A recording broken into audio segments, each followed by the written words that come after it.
Bonjour, aujourd'hui je vais vous parler de l'équilibrage des ruches. Alors comme on a vu sur la vidéo précédente sur tout ce qui concernait la classification des ruches, sur les différents sigles très petits, petits, moyens, gros et très gros, ces 5 sigles, je vais vous montrer maintenant qu'est-ce qu'on fait avec ça. Donc dans un premier temps, la classification, comme on a dit, permet de suivre les ruches semaine par semaine pour savoir si l'évolution est bonne.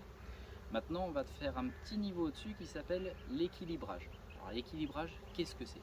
L'équilibrage, c'est ni plus ni moins aider des petites colonies à se développer plus rapidement en diminuant la population et la force, on va dire, des grosses. Alors l'avantage, c'est que les petites vont se développer beaucoup mieux, puisqu'elles vont avoir rapidement de nouvelles abeilles par le couvain. L'avantage vis-à-vis des grosses, c'est surtout de faire notre première limite d'essaimage. Ces colonies qui sont grosses et très grosses ont un risque d'essaimer plus rapidement que celles qui sont moyennes et petites, tout simplement vis-à-vis du temps de développement. Et donc concrètement, on va les appauvrir pour aider les petites à arriver au même niveau, au même moment. Alors, déjà je vais vous expliquer vis-à-vis des très petites. Donc les très petites, donc ce sont des colonies, comme on a dit sur la vidéo précédente, qui sont sur 2 cadres. Tant qu'elles ne sont pas sur 4 cadres et qu'elles sont passées en petites, on ne fait rien du tout, on vérifie simplement qu'elles aient assez de nourriture. Souvent la nourriture appliquée à cette époque, c'est du candy. Donc quand vous allez visiter vos ruchers, je vous conseille vivement de commencer par visiter les ruches qui sont très petites. Une fois cela fait, vous allez continuer par visiter les moyennes.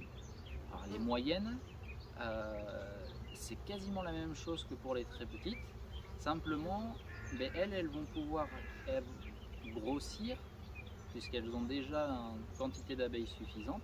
Donc il va falloir vérifier la nourriture, toujours, le poids. Il va falloir aussi vérifier, comment vous dire, qu'elles aient régressé ou qu'elles soient devenues grosses. Voilà, donc soit elles sont repassées sur 4 cadres, en étant au départ à 6, soit elles sont passées sur 8 cadres. Si elles sont passées sur 8 cadres, on annotera sur le chapeau le sigle gros, d'une autre couleur. Si elles sont passées sur 4 cadres au lieu de 6, petit. Si elles passent du moyen au gros, et c'est simple, ça c'est normal.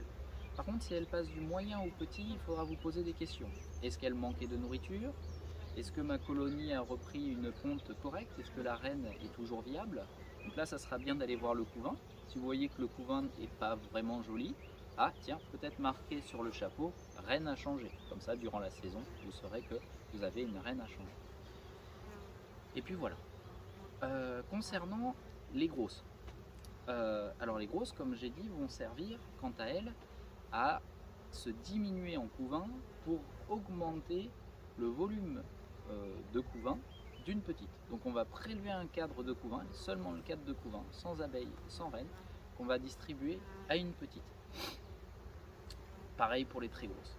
Les très grosses, quand elles sont déjà à 10 cadres en avance, pour ceux qui veulent faire de la gelée royale, qui veulent faire des essaims artificiels avec de l'élevage de rennes, donc souvent ce sont des colonies, moi, que j'utilise à but d'éleveuse. Ce sont des colonies qui auront une prépondérance à faire des cellules royales, donc je les utilise en éleveuse. Donc soit vous pouvez les diminuer telle une grosse, soit vous voulez faire un peu d'élevage et les utiliser dans une éleveuse. Voilà, c'est un choix. Donc maintenant je vais vous montrer comment on fait un transfert de cadre à cette époque-là.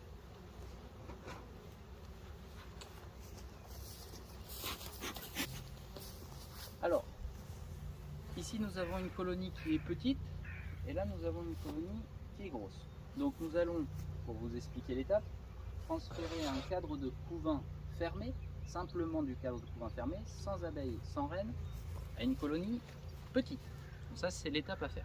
Alors pour cela, il vous faut un lève-cadre, un enfumoir, une température adéquate, c'est-à-dire il va falloir attendre minimum qu'on ait 15 degrés. Alors pour cette étape, en premier, il faut ouvrir la petite colonie. Pourquoi?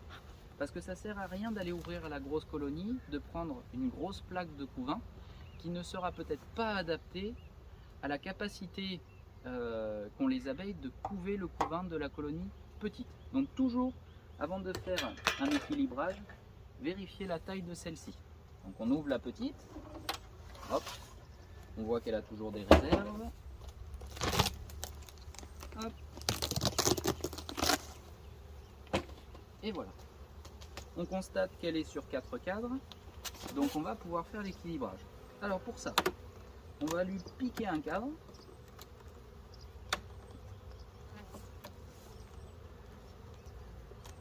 Qu'on va donner à la grosse. Voilà. Et on va se faire la place pour aller voir l'état du couvain. Alors vous pouvez vous faire de la place, hein, si vous avez un peu peur. Quand vous allez mettre le cadre suivant, rien n'empêche de se faire un peu de place. Voilà, et on décale. Alors pour vous expliquer, en ce moment, sur cette petite colonie, on a un cadre de couvain, on a 2 cadres de couvain qui fait cette taille-là. Donc on va aller chercher sur la grosse des cadres qui sont à peu près pareils. Allez hop, on passe sur la grosse. Il faut aller assez rapidement, puisque on peut refroidir le nid si vous n'avez pas fait attention des températures. Alors hop, voilà, donc vous voyez que là la force c'est pas du tout la même. On a des abeilles partout. Et là, on va aller chercher un joli cadre de couvain adapté pour la petite. Hop. C'est parti. Alors souvent ces cadres-là, ils sont par là. Là, quand vous aurez l'expérience, vous saurez à peu près les trouver presque du premier coup.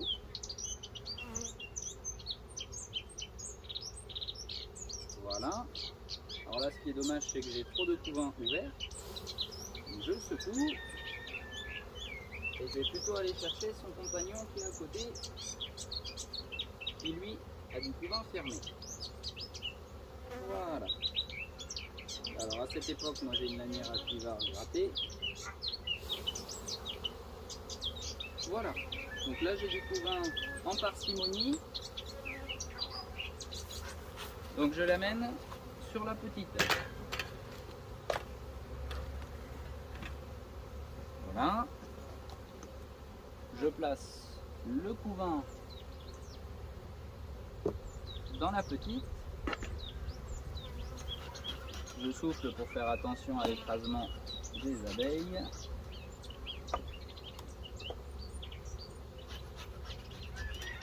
Et je laisse ma partition sur le côté. Voilà, comme ceci. J'ai plus qu'à fermer ma ruche.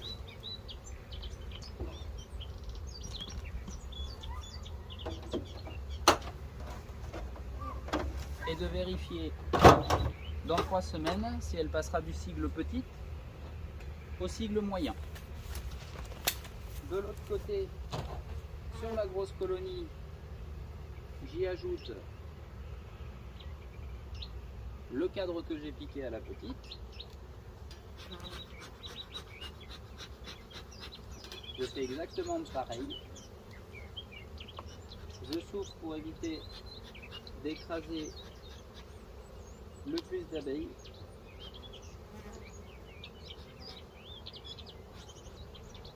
Je prends mon temps parce que si vous écrasez une reine à cette époque, là la colonie elle est foutue. Donc prenez votre temps sur les manipulations, vous avez le temps, c'est pas très grave.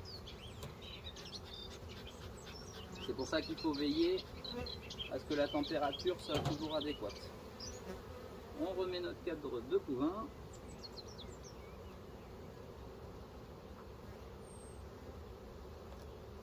On soupèse. Mademoiselle a assez de nourriture.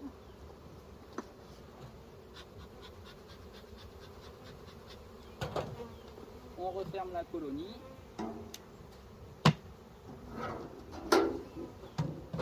Et celle-ci, par contre, je la mets à chaque fois moyenne. Et on verra si la prochaine fois, elle sera de retour grosse ou pas. Voilà. j'espère que vous avez compris le principe. Rien de plus compliqué, c'est un échange de cadre de couvain fermé, sans abeilles, qui permet d'appauvrir une grosse et qui participe à la première limite d'essaimage et qui participe à faire grossir une petite pour justement la refaire démarrer. Voilà, bonne journée à vous!